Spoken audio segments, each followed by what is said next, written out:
Olá pessoal, tudo jóia? O Plantão Luneta dessa semana trará a história do patrono da educação no Brasil, Paulo Freire, que mesmo com seu imenso legado para o Brasil e mundo, ainda divide opiniões no país em franca polarização. E para esclarecer o assunto, hoje a doutora em Educação, atual professora colaboradora da Faculdade de Filosofia, Ciências e Letras de Ribeirão Preto no curso de Pedagogia e que também leciona na Rede Municipal de Ribeirão, Tatiane Silva, nos conta o legado do educador que celebraria 100 anos no último domingo. Hoje eu vim aqui falar um pouquinho para vocês sobre o nosso educador brasileiro, Paulo Freire. Então a gente começa a nossa conversa tentando entender por que todo esse furor nessa semana, todo mundo falando de Paulo Freire, a gente olha para os lados, tem várias palestras, trazendo o Paulo Freire como tema, vários ciclos de estudos, colocando o Paulo Freire como objetivo central de discussão. E esse fato, de verdade, se deve ao seu centenário de nascimento, Paulo Freire nasceu em Pernambuco em 1921 e faleceu aqui em São Paulo em 1997. Então, durante toda essa trajetória intelectual, uma trajetória impecável, enquanto um educador, enquanto um professor, Paulo Freire desenvolveu esse método que a gente chama de método freiriano de alfabetização. Então, em 1960, durante 45 dias, ele conseguiu alfabetizar 300 cortadores de cana. E qual a singularidade do método do Freire? Ele usa palavras, ele usa a experiência que o educando traz dentro da sala de aula, para a sala de aula. Ele usa palavras que já estão comumente inseridas na realidade do educando para promover essa alfabetização. Então, ele com isso, ele sempre dizia, e a gente encontra isso na pedagogia do oprimido, ele fazia com que esses alunos, eles, a partir dessa alfabetização, conseguissem compreender, ler o mundo de uma maneira mais completa, uma maneira mais ampla, e ler o mundo a partir das suas próprias experiências e não das experiências que nos são impostas, que eram a eles impostas. Esse era um dos objetivos do Paulo Freire com esse método educacional. Então, quando ele propõe, que você ensine o aluno a compreender o mundo, a ler o mundo, a partir da sua própria experiência, você começa então a construir nesse educando uma espécie de consciência sobre o papel que ele ocupa nesse mundo, e sobre o meio no qual ele está inserido. Então você começa a ter aquilo que a gente chama de uma formação mais crítica, uma formação mais reflexiva. Então o sujeito entende-se como um ser no mundo, e consegue então criar a partir da educação, não só a partir do método, mas da própria educação, as suas próprias perspectivas e suas próprias análises a respeito do papel que ele tem no mundo, e no ambiente no qual ele está inserido. Acho que quando a gente lembra muito do Freire, muitas pessoas já recorrem à metáfora, a principal metáfora, que é esboçada na Pedagogia do Oprimido, uma das obras mais lidas do Freire, que é a metáfora da educação bancária.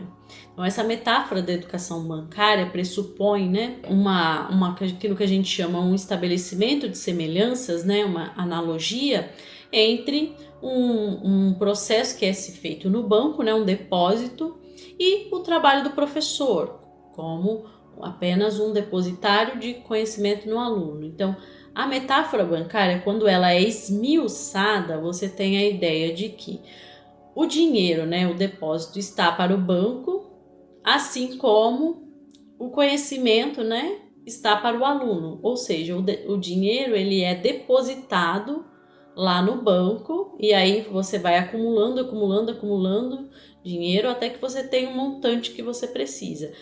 Necessariamente seria dessa forma que o professor deveria agir com o aluno. Ele deveria só ir falando, e o aluno, como um ser inerte, como se fosse uma conta bancária, algo praticamente petrificado, recebendo, todo esse conhecimento sem questionar, sem dialogar, sem, pelo menos, concluir um processo reflexivo ou elaborar uma crítica sobre aquilo que está sendo imposto para ele.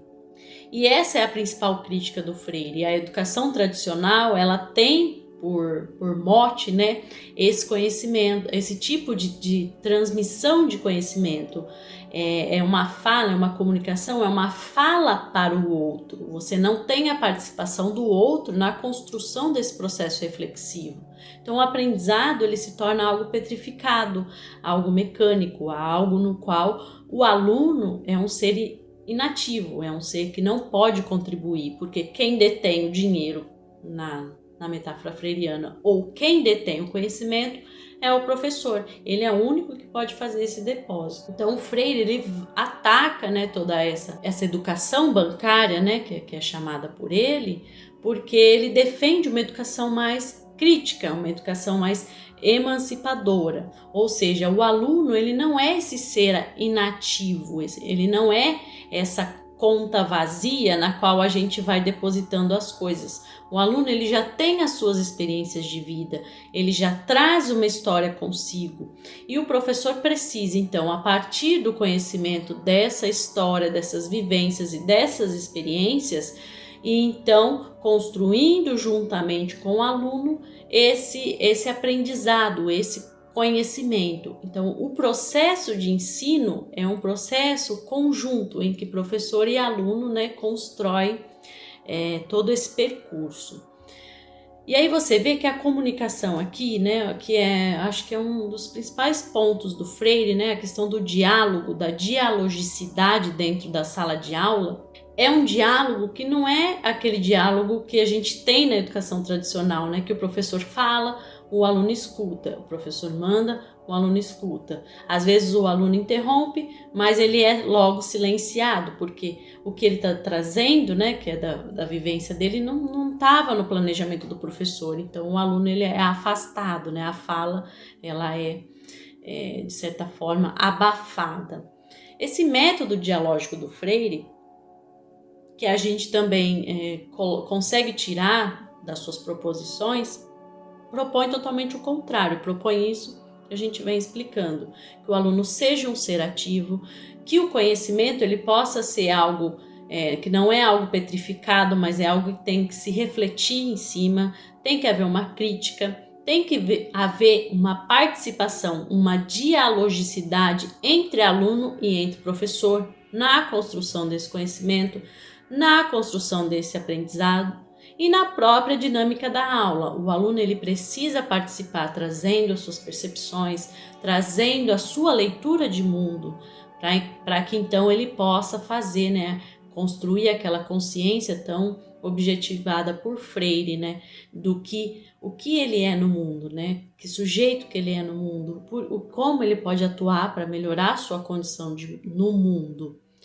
E é uma das principais críticas que se tem, né, principalmente com a ascensão de uma extrema-direita, né, com os governos de extrema-direita, é com relação a isso.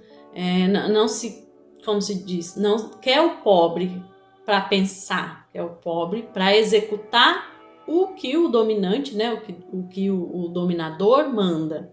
O dominado, ele apenas tem que executar, ele não tem que pensar, ele não tem que refletir, ele não tem que criticar. Então, se você dispõe, por intermédio da educação, desse método reflexivo, desse método de criticidade, você começa a ter um cidadão mais questionador, um cidadão mais participativo, um cidadão que busca por seus direitos, que quer participar da discussão pública.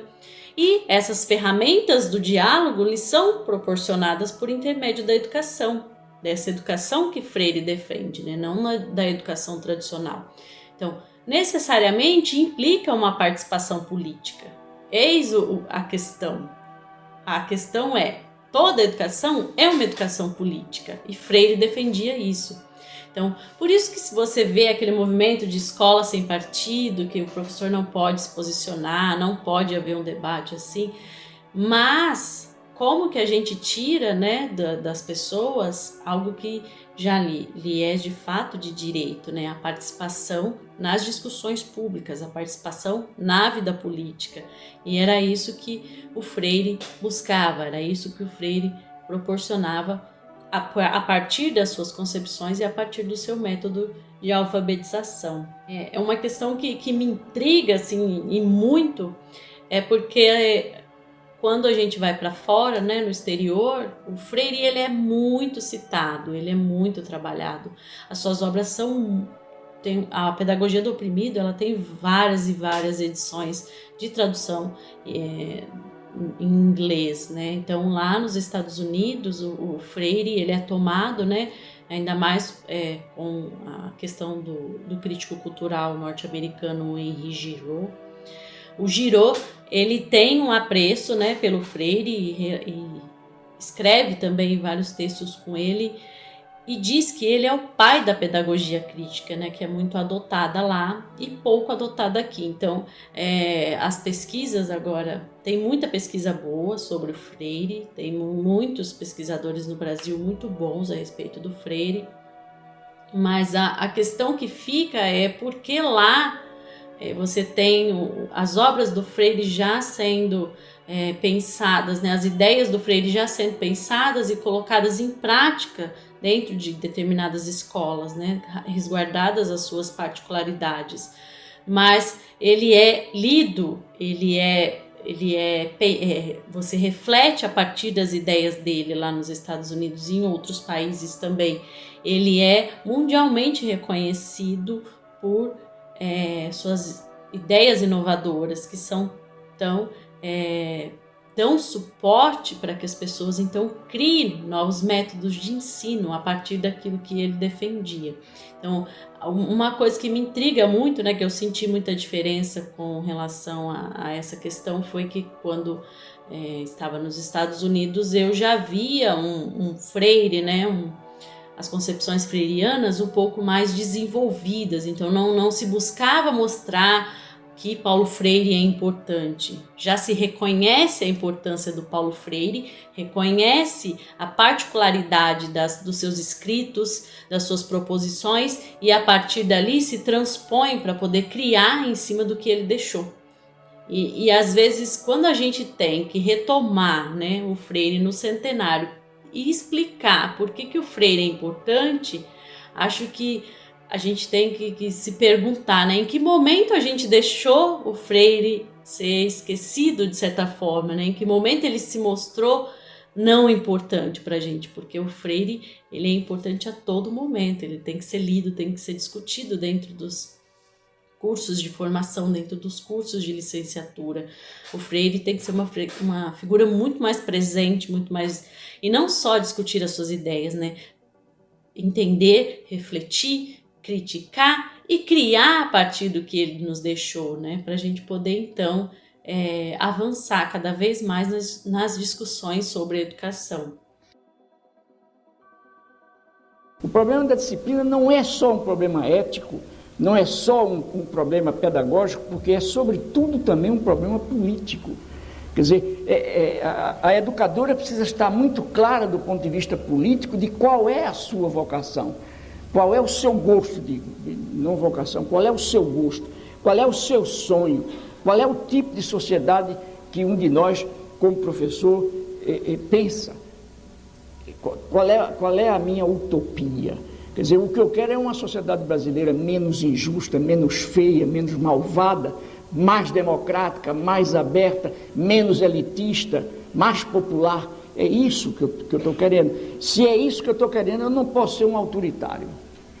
E se eu não posso ser um autoritário, eu caio direto de novo na questão da disciplina. Quer dizer, eu tenho que formular teoricamente a disciplina e, ao mesmo tempo, eu tenho que viver essa disciplina que eu formulei teoricamente. Quer dizer, eu tenho que praticar a minha teoria.